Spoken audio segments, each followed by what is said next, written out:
بسم اللہ الرحمن الرحیم۔ السلام علیکم ورحمۃ اللہ وبرکاتہ۔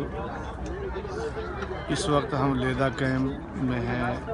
24 ستمبر کو یہاں لوگ آنا شروع ہوئے۔ اس وقت تقریباً 50,000 افراد یہاں ہیں۔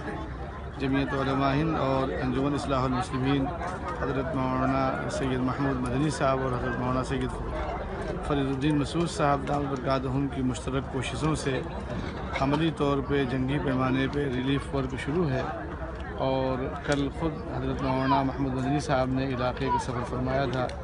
اس وقت جہاں ہم لوگ کھڑے ہیں اور جہاں سے کیمپ شروع ہوتا ہے 40 کلومیٹر دور تک لوگ پھیلے ہوئے ہیں۔ 7 لاکھ کے قریب اس وقت کیمپوں میں پناہ گزیں ہیں۔ انتہائی تکلیف اور مصیبت میں لوگ ہیں۔ اس طرح سے تکلیف اور پریشانی میں دنیا میں شاید ہی کوئی انسان زندگی گزار رہا ہو۔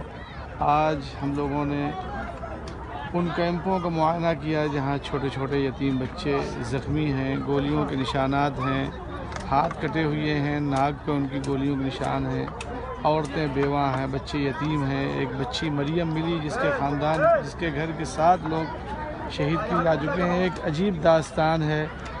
اور اس وقت ہم لوگ یہاں ترکی کے قافلے کے ساتھ جمعیت علماء اور اصلاح المسلمین سامان راشن وغیرہ لے کر کے آئے ہیں، تو یہاں تقسیم کریں گے انشاءاللہ، اور پھر شام کو تفصیلی رپورٹ حضرات کی خدمت میں بھیجی جائے۔